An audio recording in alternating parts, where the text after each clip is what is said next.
Hello and welcome to another episode of the Three Books from Hearts and Minds podcast. My name is Phil Schiavone with the Coalition for Christian Outreach, a campus ministry where we're transforming college students to transform the world.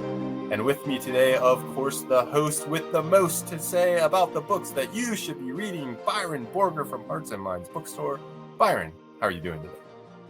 Well, Phil, I am doing okay. It's been a stressful day here at work. Some missing packages, some damaged stuff, doing all the kind of stuff that we do behind the scenes as a bookstore, as a retail bookseller. But other than that, it's a beautiful, beautiful day finally here in South Central Pennsylvania. I'm sure it is over where you are as well in Shippensburg. So I am absolutely thrilled.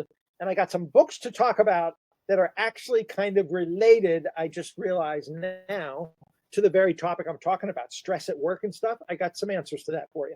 I was just going to say, I consider myself a decent master of the segue, and you gave the segue away right away, and it's true. We are creatures of work and habit and stress and relating to work, and especially here in our side of the world, of the globe, work is first and foremost on so many of our minds, and yet the biblical narrative and the way we are to relate to God and work can have a radically different taste to it than what we're used to. So Byron, take us away.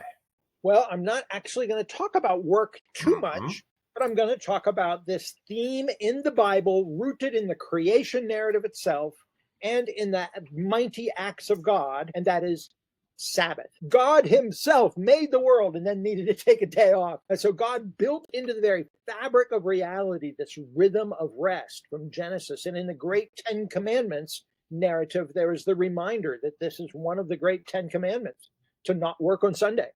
However, there's another telling of the commandments, and the reason it gives in the second time it tells it in Exodus is not going back to Genesis, like the first time it says to keep Sabbath, like God did, because it's rooted into creation, but the liberation from Pharaoh's boot heel and the ever-increasing work demands on the Jews under Pharaoh.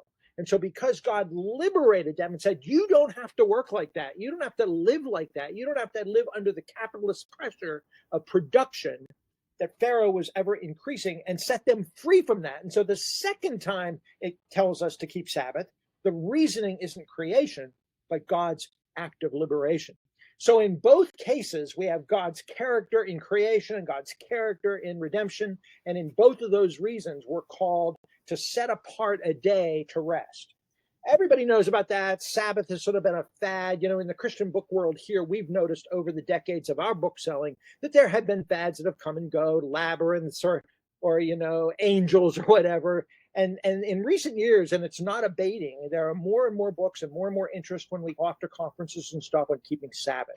And it is transfigured more from or less from the notion of just like not working on Sunday and not daring to do the wrong thing, kind of a puritanical view of the Sabbath, but rather to an open and playful, creative model where it's rest based on creation and based on redemption, and we live into that story that God has wired us to live into. There's so many good books on the Sabbath. So I'd like to talk about three today. I'll get started, though, by saying this.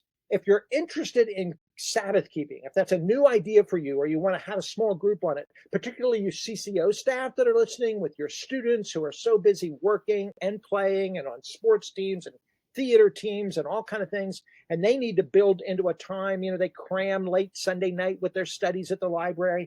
If we want them to keep Sabbath, we should be doing some teaching on this. So there's books like Marva Dawn's Keeping the Sabbath Holy. And there's the wonderful book by Dan Allender, a friend of the CCO. Dan Allender has a book just called Sabbath, where he says the vision of Sabbath in the Bible is less rest and more play, recreation. So he talks about playing on the Sabbath.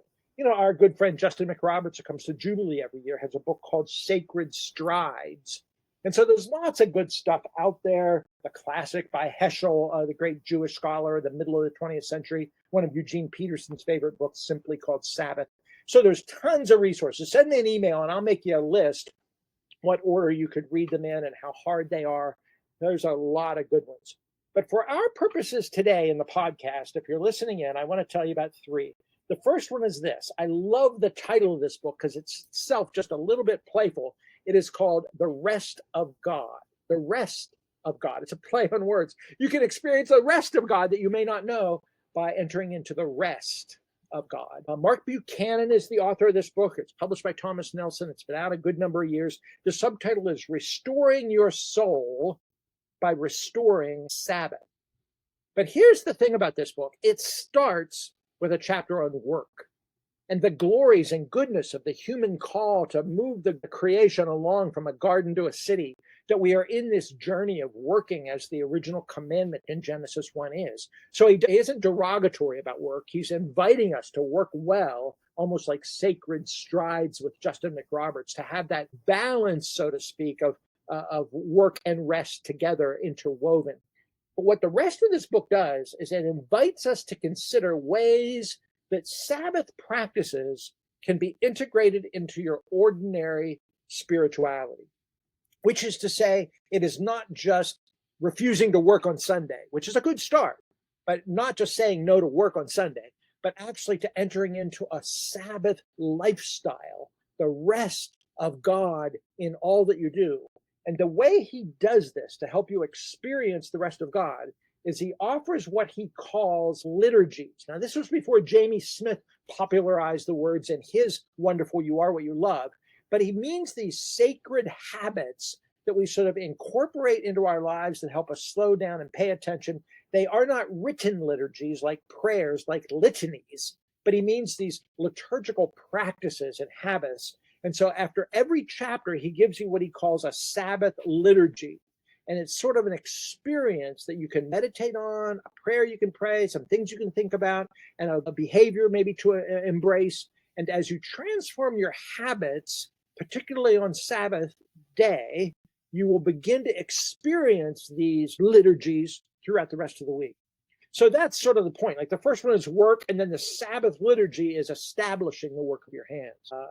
And that's called one thing before you stop. Before you stop work, you have to understand what it is. The second one is a beautiful mind, stopping to think anew, and that's taking every thought captive is the Sabbath liturgy. The rest is actually called the rest of God. It's the third chapter, stopping to find what's missing.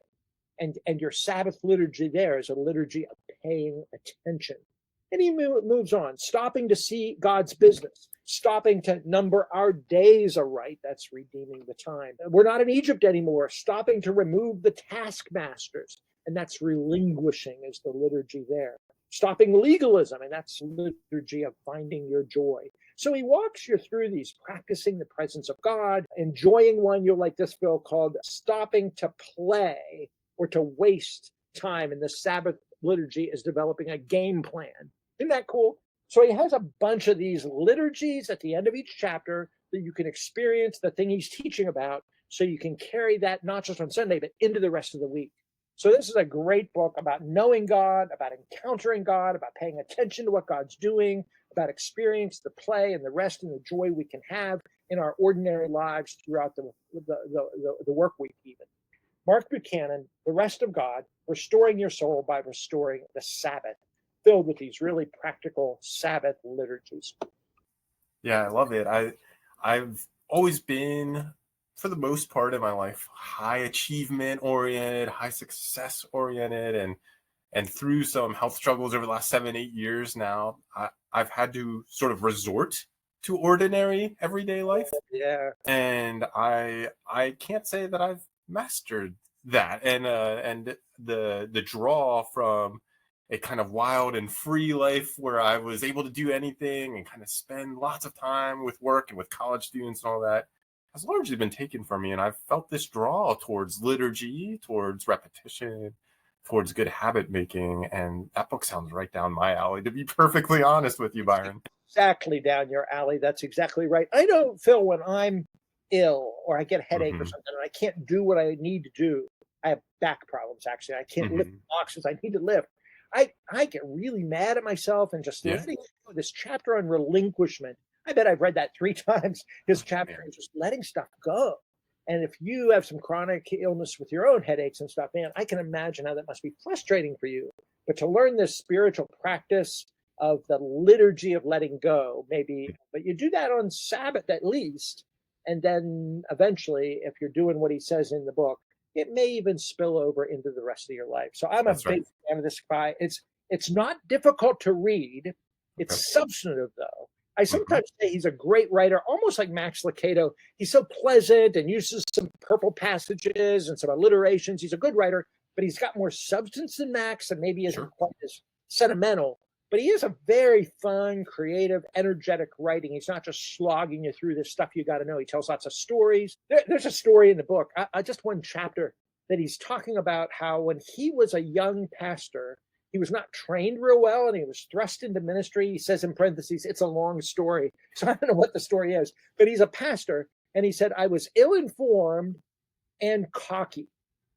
And he says, that's a dangerous combination when you don't know what you're doing, but you think you do. You think you can just sort of wing it and get by on the power of your charisma and your personality. I think a lot of us CCO friends, young, vibrant, and we get by on the course of our energy and our enthusiasm and our humor and our grace.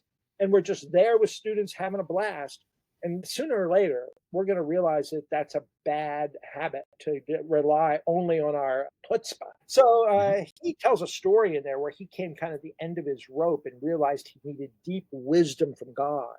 It was a really tender story, but it struck me like, oh, this is a book for CCO staff. This is exactly the way I am now, and certainly was when I was in my 20s. So that Mark Buchanan, The Rest of God. Now I want to move on to the same idea, and this next book is called Subversive Sabbath. Subversive Sabbath. Sabbath is a practice, a biblical belief and a habit, a communal trajectory that says no to the ways of the world. It is subversive because in a nonstop world, it says we're going to stop.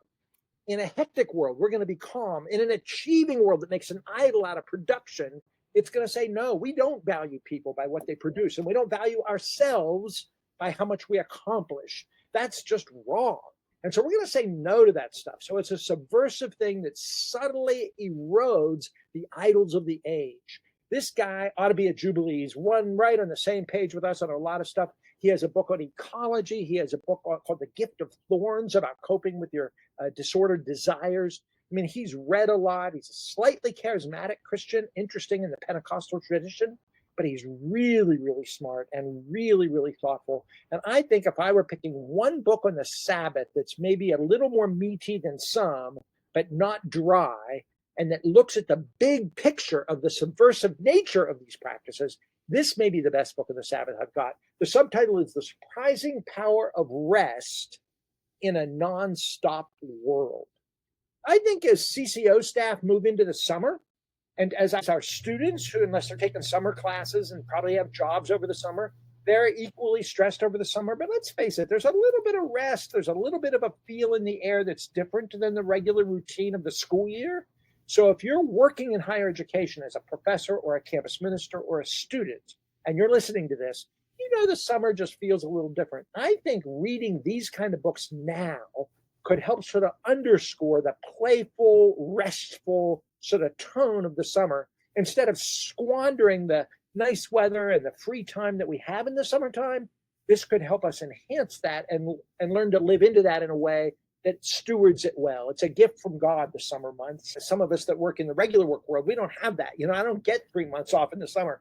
And most people in higher education actually don't either. They're preparing grades. They're making lesson plans. Campus ministers are doing wilderness trips with their kids, with their students. They're writing support letters to their fundraisers. So I know everybody's busy in the summer, but it's a different kind of busyness. So I would say this might be a book to read now to develop these habits of sort of playfulness and creativity and restfulness, to be willing to stop and say, I'm not in charge of the world. I don't have to run this show. God's got it. Thank you very much. And because God's got it under control, I can take Sabbath. I can rest because we trust him. And so this notion, this fundamental spirituality of being able to say no is really, really important. I think this book could change people's lives. The blurbs in the back are remarkable about how well written it is. Shirley Mullen, who was the president of Houghton College, an esteemed leader in Christian higher education, has a blurb in the back. Mark Sayers, who a lot of people like, used to do This Cultural Moment podcast. Mark Sayers is a great writer and a good guy that a lot of us like. John Mark Comer has a blurb in the back. Jamie Smith. I mean, this book really does get at what a lot of us are longing for, a subversive way in which living into Sabbath values every day of the week could really help us change how we understand time, how we understand work, how we understand productivity, how we understand our health. And Sabbath is also for others. So this book is a gem, and I'm excited about how it helps us understand the Sabbath is not just for our own self either, but it's for others. There's a section about Sabbath and relationships. There's a section called the economy and technology. There's a section about how Sabbath makes us more acquainted with those that are marginalized, with those that are hurting, with those that are suffering. And it's interesting how he links that to the year of Jubilee, actually, and that God cares about creation and land. In the year of Jubilee in Leviticus 25, from which we named our famous conference, we in the CCO, the Jubilee Conference. And not only is that a massive year of rest, but the land rests, the animals rest, the economy is transformed, even prisoners are reformed. So there's this whole life cultural relaxation that kicks in once a year on the Day of Atonement, once every 50 years rather. And so this kind of notion is that Sabbath is for us, it's for others, it's for creation, even for critters, and it's for worship. He has a wonderful section on what worship means in terms of Sabbath keeping and presenting the gospel for the gathered people of God in a spirit of rest. So I love this book, real important, Subversive Sabbath by A.J. Swoboda. What a book.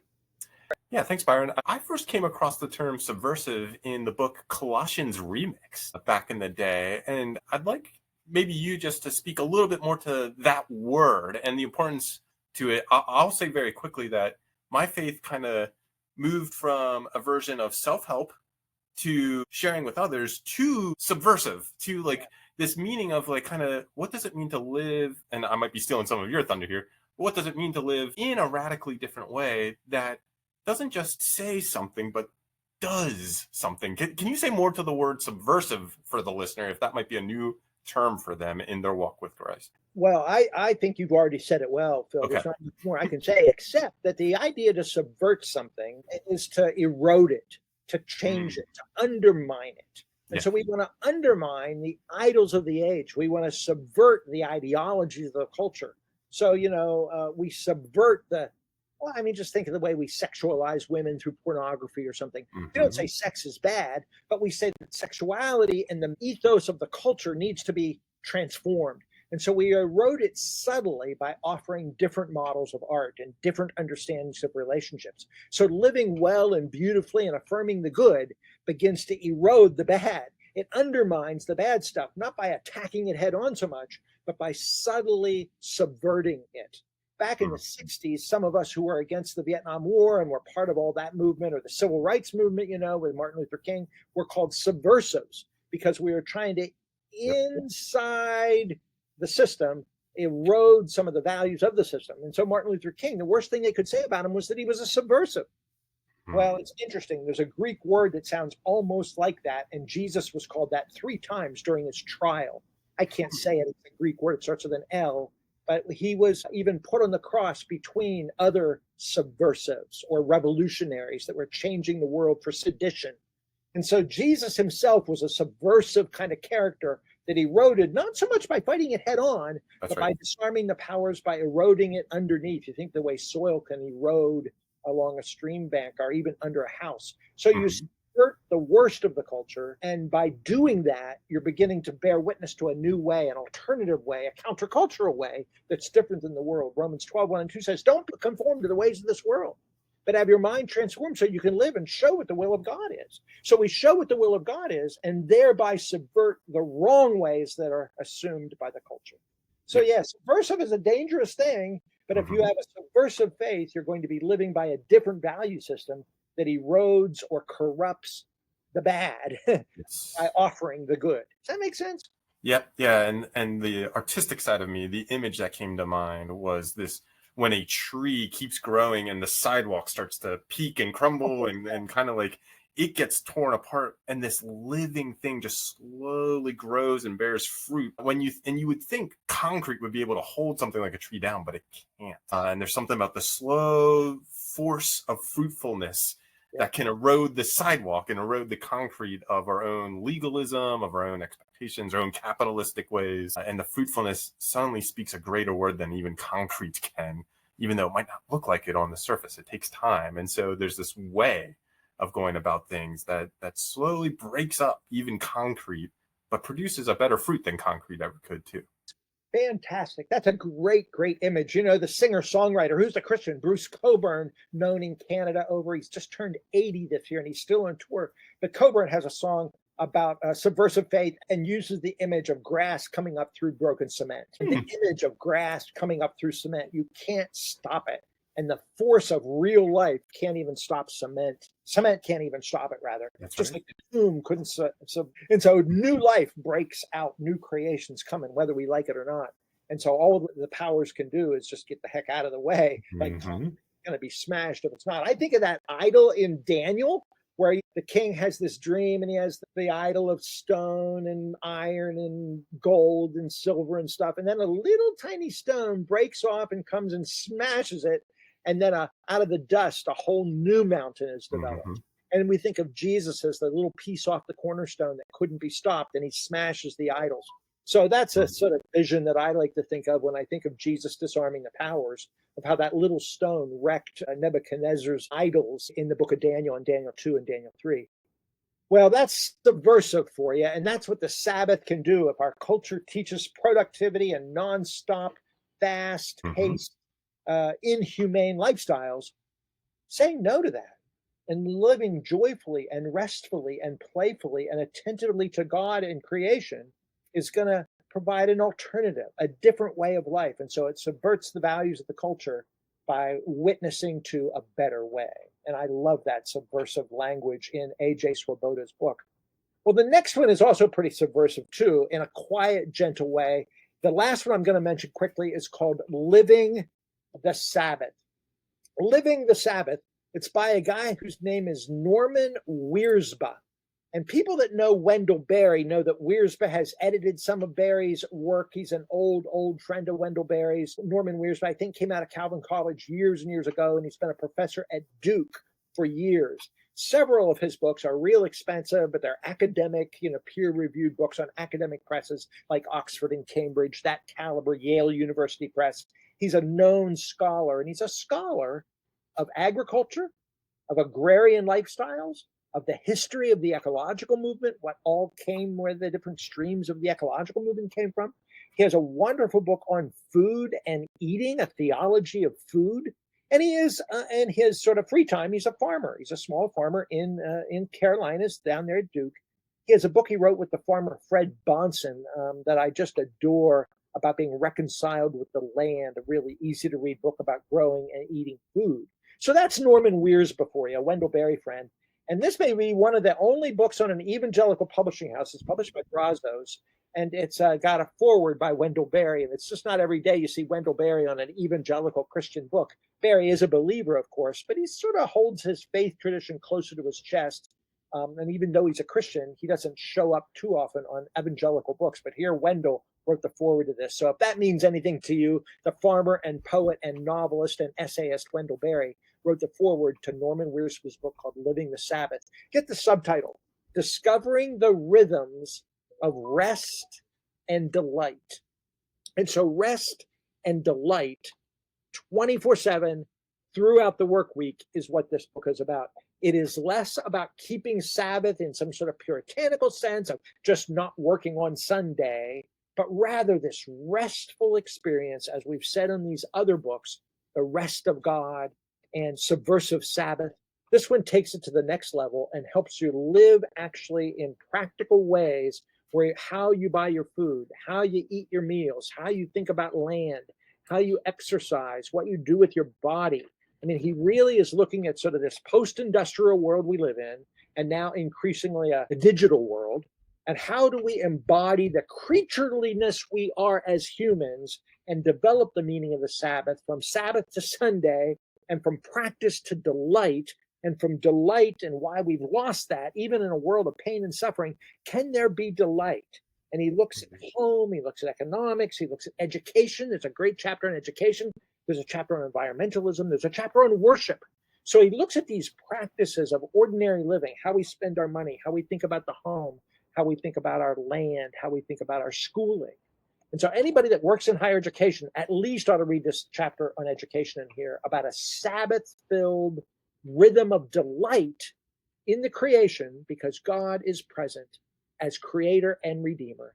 And so we live into the Sabbath with that notion. We live in God's world. This is not our world, it's God's world. And so there's certain ways we may live in God's world, and he's redeeming it, equipping us to claim every square inch for Jesus. And so as Christ is the redeemer and the Holy Spirit is hovering over the whole process, in this Trinitarian sense of who God is, we begin to discover a new way to appreciate our embodiment in the creation. And he calls that living the Sabbath. Discovering the Rhythms of Rest and Delight by Norman Wirzba. It's a little bit on the heavy side. It's not too long. It's not too academic like some of his other books are very dense.